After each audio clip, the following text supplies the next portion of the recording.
All right. Well, thank you everyone for coming on, and I hope you enjoyed the talk.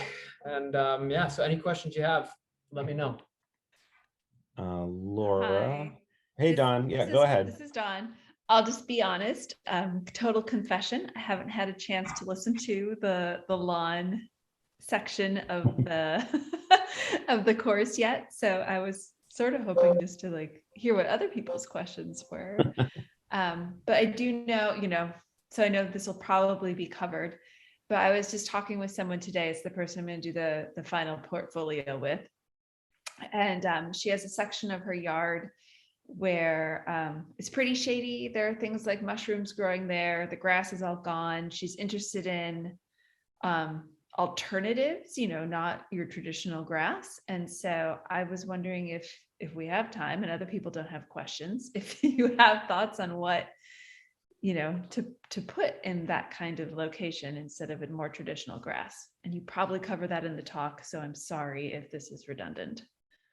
No, that's fine. That's actually not something I really covered extensively in my talk. And to be completely honest, I don't know if I'd be I'm expert in that area.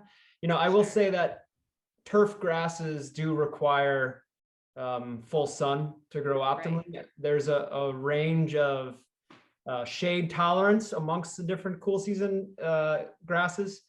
But even the more shade tolerant grasses like the fescues still require at least 6 hours of sunlight in a day.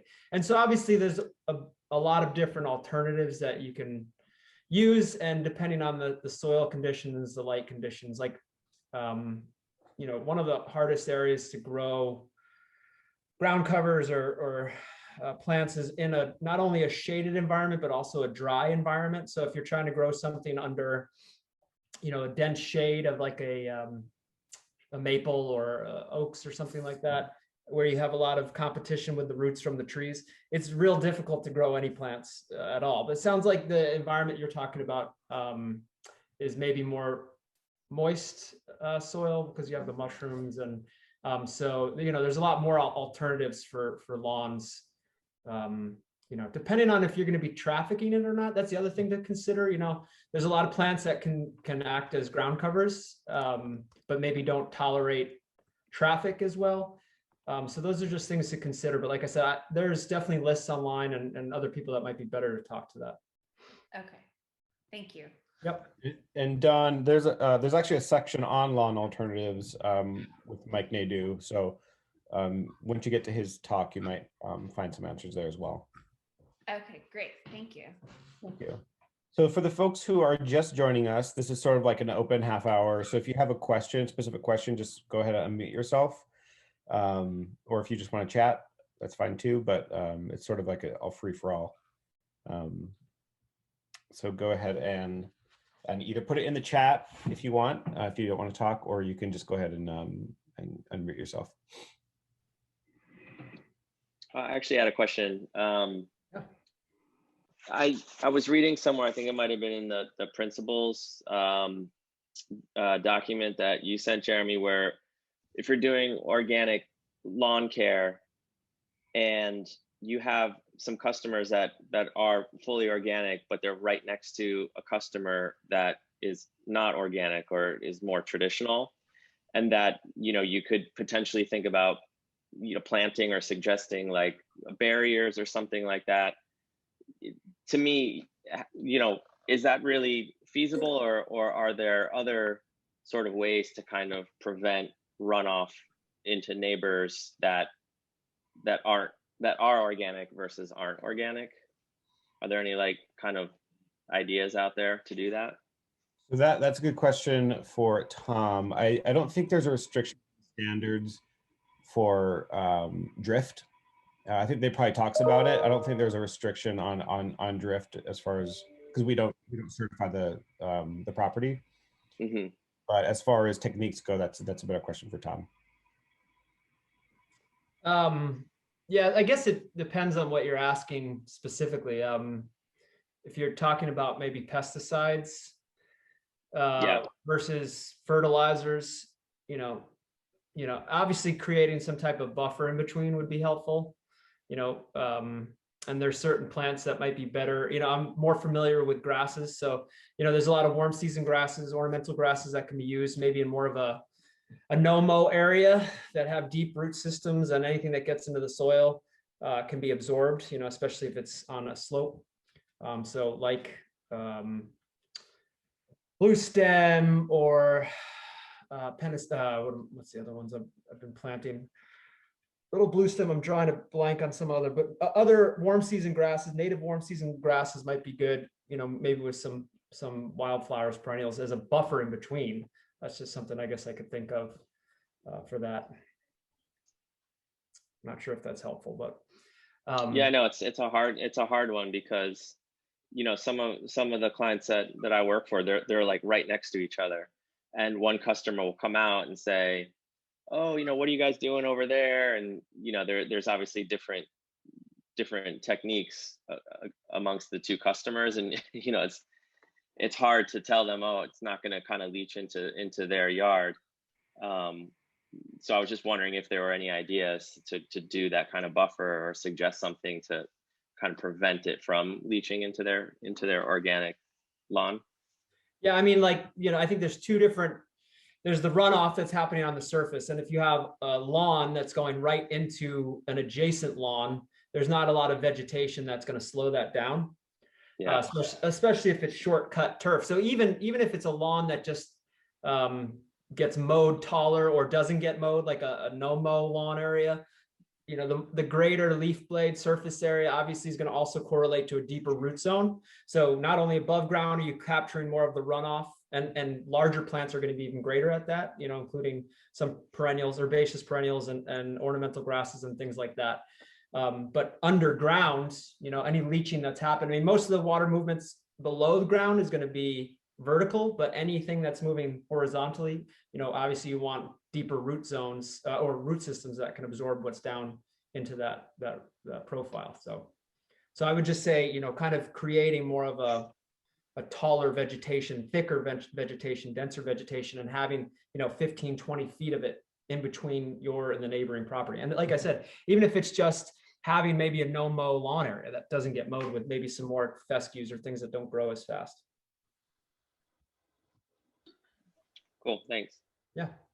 You also might want to check out what the USDA National Organic Program says about farms. So just as a sort of jumping off point, what they say about buffer zones. I'm not sure what it is, but they have some sort of regulation buffer zone that needs to happen. So yeah, I mean, we also have the school that I teach at, that I work at, sorry, I'm the grounds manager at, we are right along a tidal marshland. And so the lawn areas that are adjacent to that, we, number one, don't fertilize. We kind of have the ability to not worry so much about turf quality in that one area.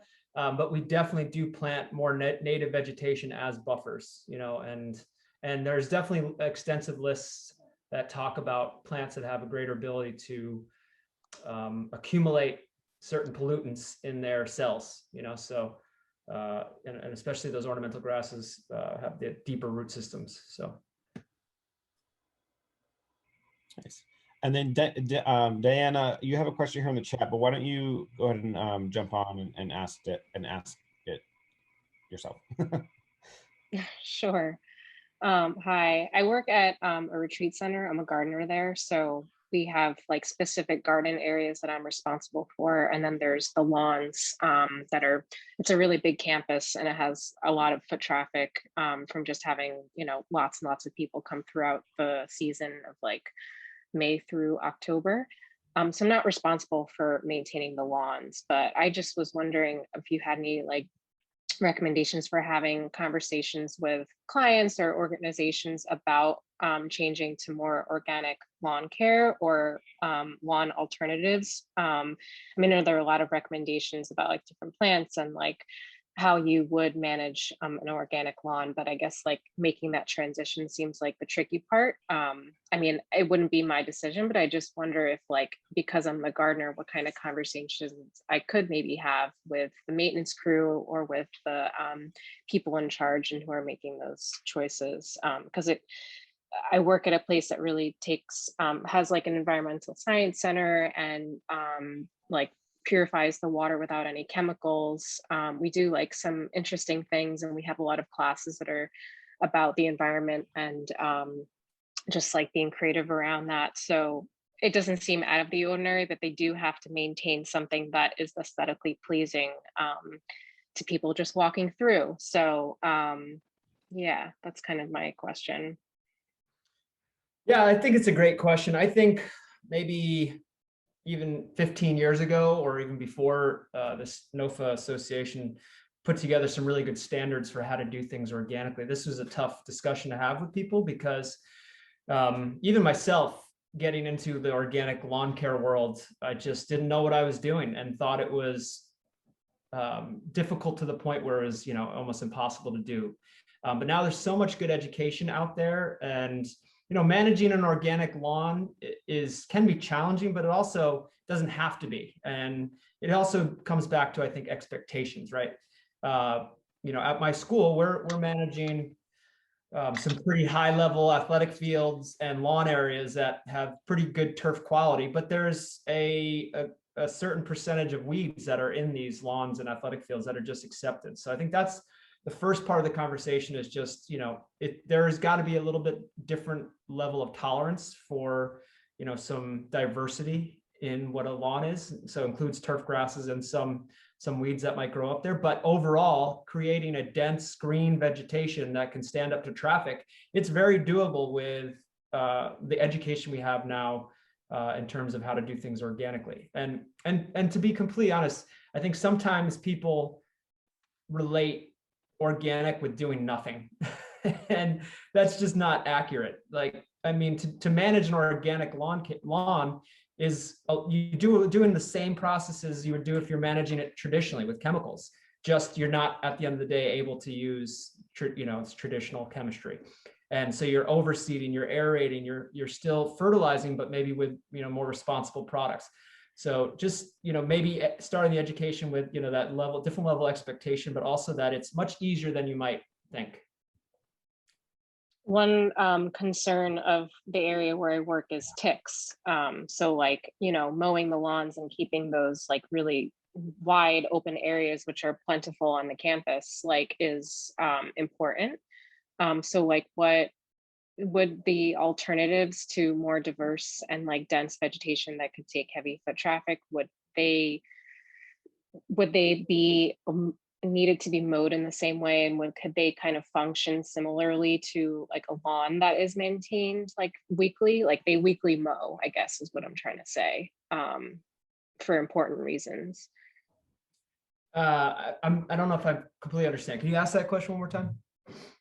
We have a lot of ticks in this area. Yes. So people just wandering around, and if they're not very like conscious of, what it is to be in like a heavy infested area, they might not know. So like keeping the lawns maintained is important, just to keep the vegetation low where people are just walking around. So like if you had different kind of, ground cover that can take like heavy foot traffic, that's more diverse than just grass, like, is that possible? Because like with grass, maybe it's just the mentality that it's just so easy, you just mow it and it's just one crop, and it's just like this very simple focus of like maintaining a wide area. But like, I guess I'm just wondering how all of this could fit in with like the threat of ticks and like with lots of people around. Yeah, I mean, I think that the process of mowing kind of prevents ticks from becoming a major issue, right? Because they like to hang around for long periods of time, and if you're coming through with mowers, it's going to discourage them from being there. Just the same way, like, this is a question that comes up a lot at my school, because we have pretty heavy tick infestation on the perimeters, when you get away from the manicured and maintained areas, like going into the wood areas, or maybe even the taller grass areas. So keeping, same way as we were just talking about, Ryan, with these buffers, it's kind of a similar idea, having a buffer in between maybe those wood lines. And we have kept like wood chipped areas in between like playground areas where it gets into more dense vegetation, just to have the same kind of buffer that keeps the ticks from coming in. But I would say just mowing once a week would definitely discourage ticks from coming in. Hopefully that answers your question. Thank you. Yep. Actually, I have another question if I could jump in. So my main focus is in lawn care, but to date, it's been primarily traditional, pesticides, herbicides, that kind of thing. So I'm trying to learn more about the organic approach. I guess my question is, do you have any examples, or maybe even it's just the school that you work for? I didn't catch which school you're at, but do you have any examples of lawns that are fully organic and what they look like? Because that's what a lot of customers care about. They want that, like you said, that weed-free green grasses, and with herbicides and pesticides you can get that. Like, some of the lawns that I work on are like ridiculous, but it's, they put a lot of stuff on it, a lot of chemicals. And so I hear what you're saying with it's the setting expectations. If you want an organic lawn, it's, there's going to be some level of weeds. But my question is, one, is there an example that you have, or maybe it's just your school? And then two, are there kind of best practices for treating weeds in organic lawns, treating diseases in organic lawns? And I haven't gotten to that section of the course yet, so sorry if it is in there. But if you could just kind of speak to it sort of high level on the call, that would be really helpful. Yeah, no, that's a great question. I'd say, yeah, I mean, I learned a lot. I worked for a landscaping company for a couple of years and developed their organic lawn care program. And that process helped me learn a lot. Like I think back then I thought just putting down some poultry manure, I'd say I'm doing it organically. And obviously going through this SNOFA program, for me, it was, I don't know, it was probably 15 years ago now at this point. It was quite a while ago. I learned a lot. And then obviously now I've been at Greens Farms Academy, is the school I'm at down in Westport, Connecticut. I've been there for about 10 years and we've learned a ton. And I would say we have quite a few success stories with managing lawn care, lawns and athletic fields without pesticides. And, the big thing in my opinion is, yeah, I mean, I've talked about the expectation, but, you can create pretty clean turf fields or lawn areas. It just increases your cultural program. Like we've done a lot of aeration on our athletic fields and a ton of overseeing. Weeds, I would say weeds are the main concern. Diseases haven't become a big issue because we're mowing at the lowest 2 inches. We're really managing our irrigation, so we're not overwatering. We're making sure that the plant's not staying wet too long. So disease, in my opinion, doesn't become a huge issue under an organic lawn care program if you're doing it right. I mean, I could be wrong. I think once you start developing healthy soil biology and you're doing your mowing properly, all that stuff, disease isn't a huge issue. Yeah. The insect issue can become a problem.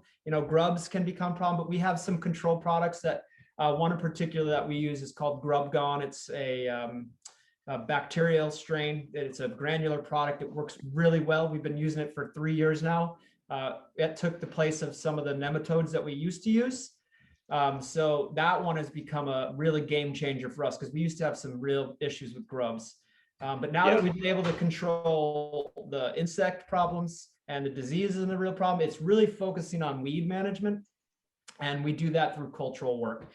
We have issues with like clover on our athletic fields. And I know clover in an organic lawn can be a good thing, but on our athletic fields, it creates stability and issues with shear strength. So when an athlete goes try to make a turn, it doesn't have the shear strength that the turf grass has. So we want to try to get rid of that. And so there's different things we're working on. Like we use this process called phrase mowing. I mentioned it in the presentation, I believe, but it's where they basically strip off the surface, but you leave the rhizomes and stolons of the good grass so that they can recover, and then you overseed that.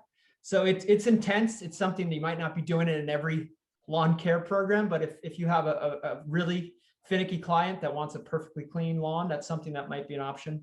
But What was it? What it's was that called? It's called phrase mowing, F-R-A-I-S-E. It's really was originally designed for, sports fields, but it's getting used on golf courses, grass tennis courts do this process. And yeah, like I said, overseeding at the right times of the year, heavy overseeding, meaning like doing it multiple times a year. Crabgrass, we've been able to really manage. Crabgrass is a big issue for us as well, just because when our cool season grasses start going dormant in the summer, crabgrass is exploding. But we've learned to really try to focus on increasing our turf density in the spring. So we use a lot of ryegrass because it germinates quickly. It fills in those wear areas before crabgrass emerges. So heavy with the ryegrass overseeding in the spring has helped with that. Our biggest challenge is some of the broadleaf weeds that are perennials that just don't go away, but we've gotten better with doing the phrase mowing.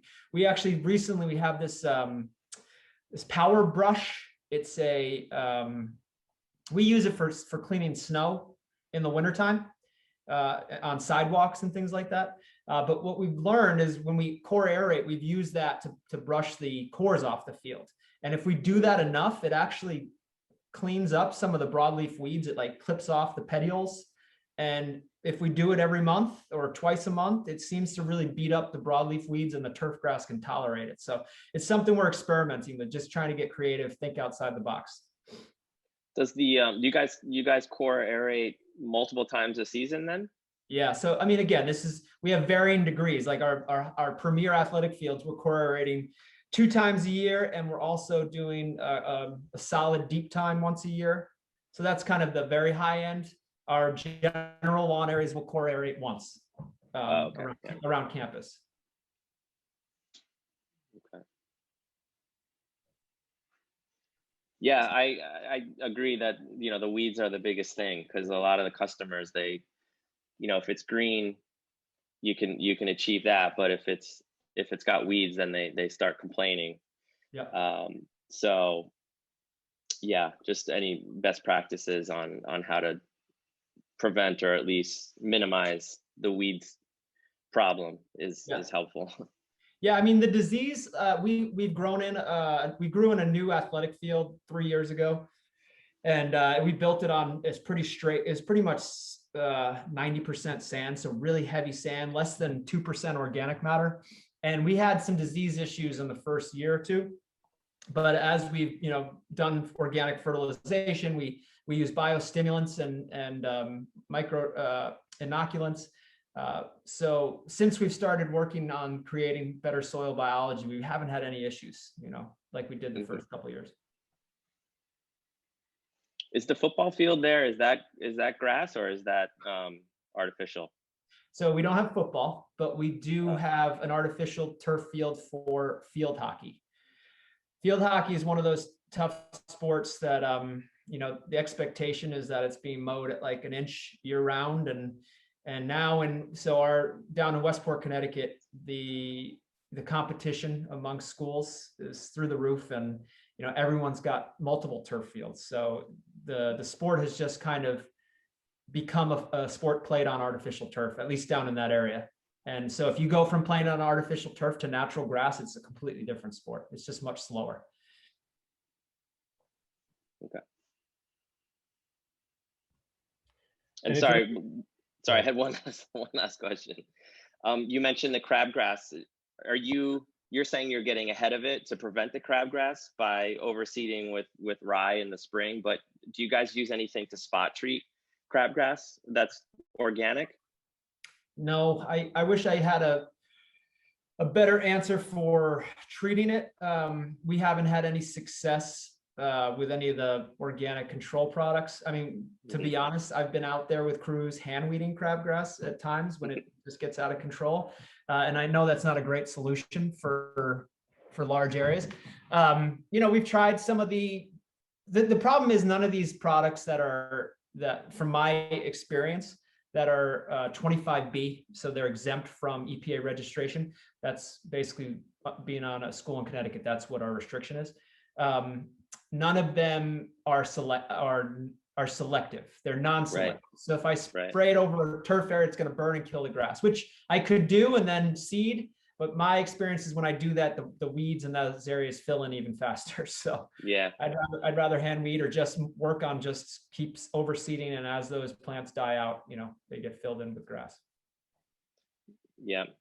Yeah. We had to do that with the wild violets this Yep. season because couldn't get rid of them. Yeah. So yeah. we were hand digging some of them out, Yeah. And the ones that are, have stolons or rhizomes that spread, it's just, those are the ones like, we have areas that, like a wild strawberry kind of fill in, just obviously clover is a big one. We've been able to deal with dandelions and plantain because I think they like compacted soil. And because of all the aeration we do, it seems like they've kind of gone away, at least not to, levels that they're really a problem. Mm-hmm. Okay, thanks. You're welcome. Ryan, where are you at in the country? Me? Yeah. Oh yeah, I'm in Norwalk, Connecticut. Oh, you're Connecticut. Down the road.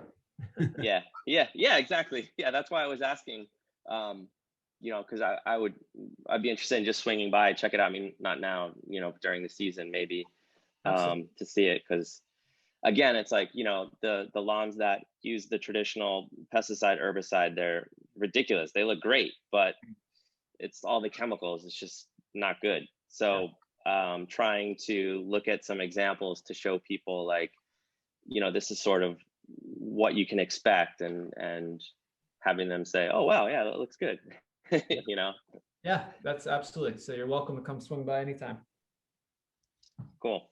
was going to include too. So Greens Farm is a good example. The city of Portland, Maine has gone all organic, including public and private parts. So you might want to take a look at what they're doing as well. And then Chip Osborne, you can take a look at what he does as well. He manages some turf as well, a lot of turf. Yeah. Just if you wanted some like examples of. And also just to be totally clear, we are not 100% organic on our campus. We do use occasionally some synthetic fertilizers. So under the way the law is written in Connecticut, it doesn't include synthetic fertilizers. It's just EPA registered pesticides. So we do predominantly use organic fertilizers, but we will use when we go out and spray the fields with biostimulants and things, we'll use some synthetic fertilizers, spoon feeding. And that was one thing when I went to grad school for turf grass science, and my research focused on fertilization and water quality. And one of the things we found was, even with organic fertilizers, you can create big water quality issues if you're over fertilizing, right? Because, ultimately the plant's going to take up one of two forms of nitrogen, whether it's nitrate or ammonium. And so it has to get converted to that. And if it gets converted to that and the plant can't take it up, especially nitrates, it can leach out, right? And so what we found was spoon feeding at low rates of nitrogen, like spoon feeding means going out regularly with very low rates, was the most sustainable in terms of the water quality and preventing of leaching. It doesn't necessarily do anything for the soil if you're using synthetic fertilizers, right? So you're ignoring the soils. But as far as just reducing your leaching potential, spoon feeding at low rates using water soluble fertilizers is actually the best way. But again, when you're trying to build a sustainable system, you want to feed carbon to the soil, and you do that through organic fertilization. So. Right.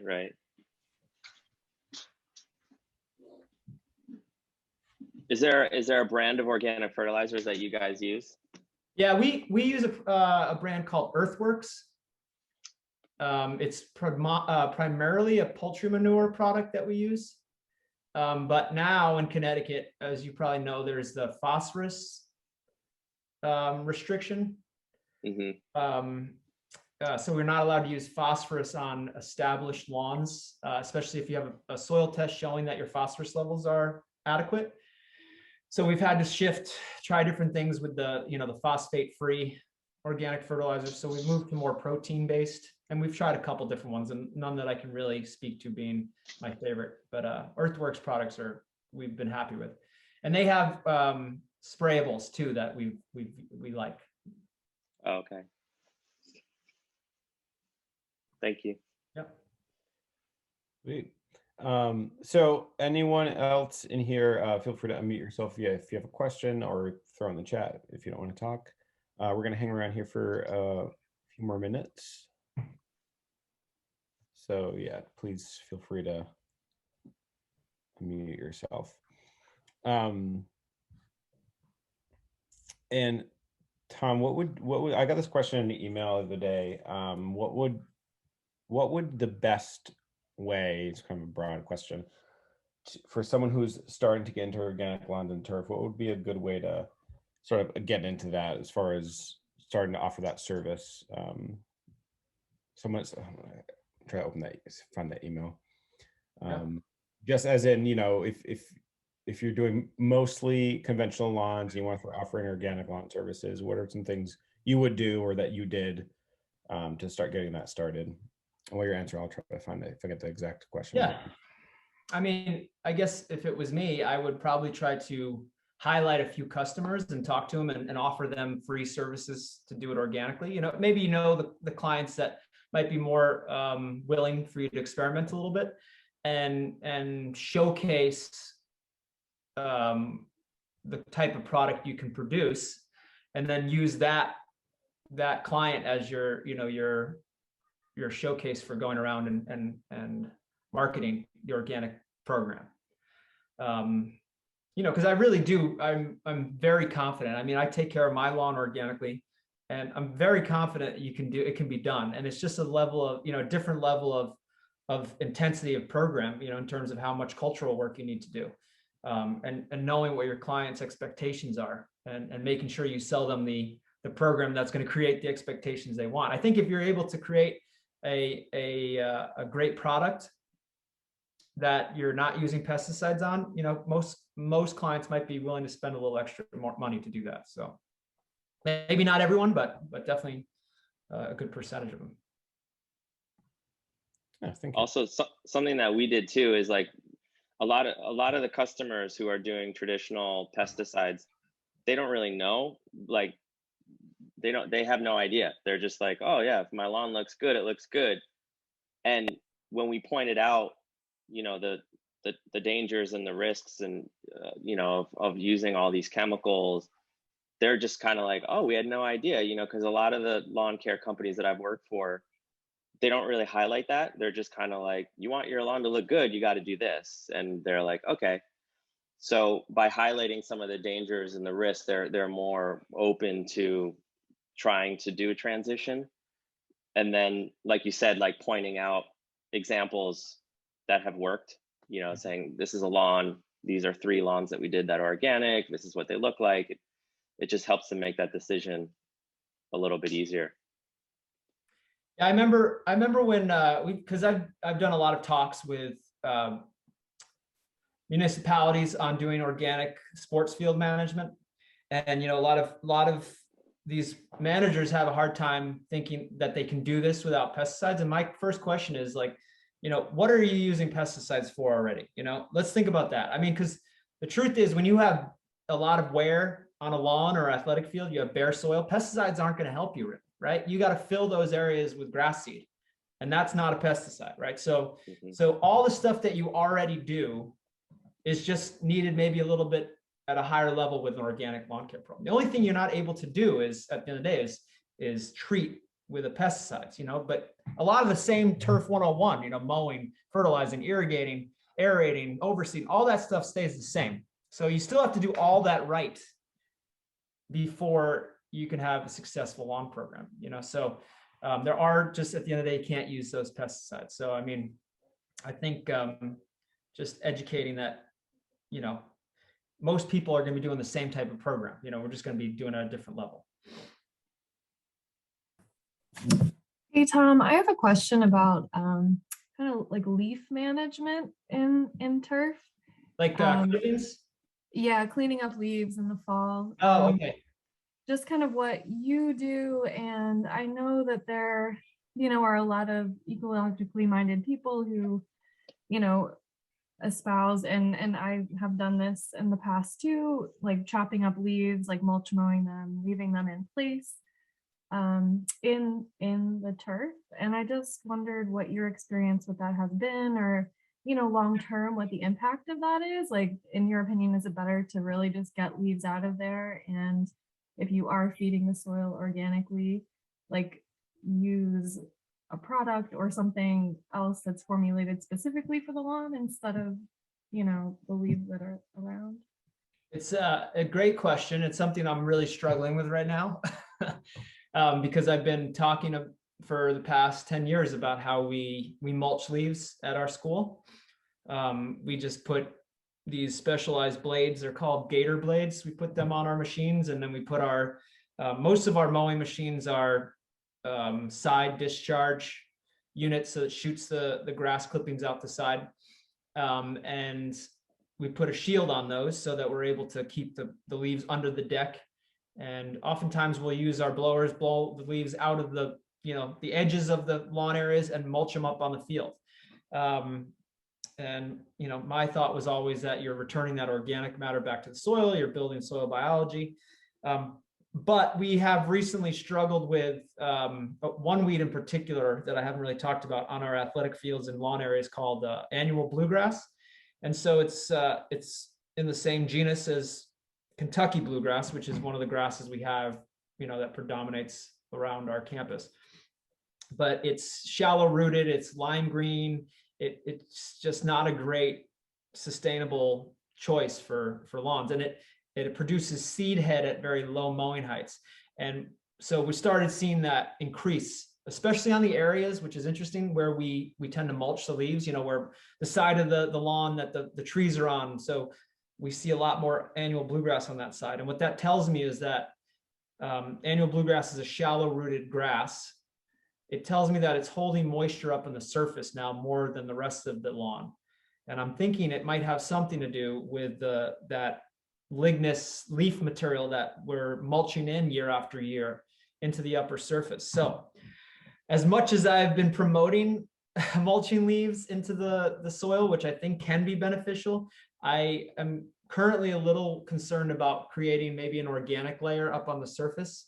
Because when you think about it, if you get like a leaf compost, that material has been broken down and composted, right? It's gone through that decomposition process. But when you take leaves and you just mulch them up, they leave on the surface, they will break down and compost over time, but it doesn't happen immediately.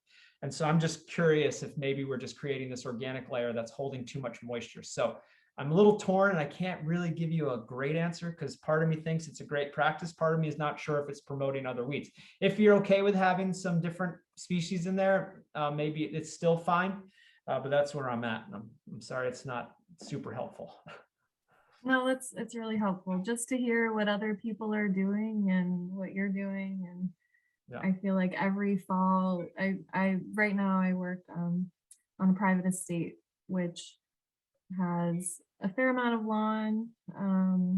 Luckily, the owners don't really care about there being weeds in it and different things. And there's a fair amount of meadow and hay fields as well, which is a whole other story. But I've worked at a public garden in the past, and every fall it was just like, how can we do this better? So yeah, just talking to people about what they're doing. Yeah, I mean, just another thought too, Laura, is we have one of those leaf vacuums, and it basically it sucks up. We have this big corrugated hose. It sucks up all the leaves and it puts it through a grinder and then shoots it into the back of our dump truck, which we have a big box on. And we've traditionally used that, in areas that leaves collect in big piles, like in our tennis court areas or along that turf field or along fence lines. And it chops the leaves up real fine, and then we put them into piles and let them compost.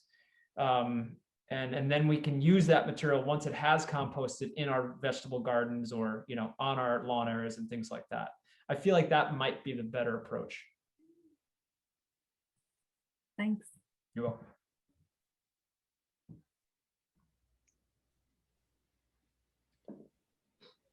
I had the same problem. I blew on my personal lawn. I blew all my leaves into like one area of my lawn, Yeah. and I left them there. I forgot, I had other things to do, and so they were there for a long time. Yeah. And when I finally cleared them out, that area had pretty much just died. Like it was all really just kind of dirt. Yeah. And the next spring, it all grew back as like annual bluegrass. It was like that lime green. Yeah. And it was just like a patch, and it's still kind of like that now. Like on my lawn, you can see where that leaf pile was sitting. Yep. Yep. That's interesting. Yeah. Yeah. So I'm not sure. Yeah. I think if you were able to mix it in uniformly with homogeneously with the soil, it'd be good. But maybe not right up at the surface. Awesome. Folks, if there's any other questions, feel free to mute yourself. Give another couple minutes. And I'm recording this, so I'll send this out hopefully before the weekend to you guys, as well as from yesterday with Monique. Tom, do you have any pictures of your lawn? You said yours was organic. I do. I have to be completely honest with you. I did resod it a few years ago. Oh, nice. So I had we just got a new dog a couple years ago. And on top of doing all sorts of construction work in our backyard, we put in a shed, we put in Bilko doors to go down to our basement. It just got torn up. And then we got a dog who now any area that had no cover was digging huge holes. So I was just like, wow, I'm teaching turf grass management and my lawn looks like a war zone. So a few years ago, I said, okay, I'm going to redo it, sod it. We actually added some compost, mixed it in the soil. I used it comes from Savage Farms up in Massachusetts. It's called RTF, Regenerative Tall Fescue. I figured there's no chance. I have 2 kids and a dog. There's no chance I'm keeping them off my tiny little backyard. So I figured I'd have to sod it to get it established. And this RTF is tall fescue that has rhizomes, because traditionally tall fescue doesn't have any, it's a bunch type grass. And so this has been bred to have rhizomes, so it fills in any wear areas, which I knew I'd have a lot of with the dogs and the kids running back there. And it's been amazing. I've loved it. We've had a little brown patch issues. You know how I said there's no disease with organic lawn care? Well, I did have some brown patch, but it was also because I had fertilized it twice when I kind of first put it in. Going into the summer, that's like the worst thing you can do for tall fescue, because it doesn't like a lot of fertility. It has issues with that if you treat it like Kentucky bluegrass. I'm just trying to get a couple pictures here for you. Like I said, it's a pretty small backyard, but see if you can see it. Can you guys see that? This probably isn't the best way to show a picture, huh? Oh, that's it. Yeah. That looks good. Looks Yeah. good. Thank you. I have a little Ryobi battery powered mower. It's like 2,500 square feet. I got a tiny little backyard, but a little Ryobi battery powered mower, and I mow it as high as it goes all year long. And besides the dog pissing on it all the time, it seems to do pretty well.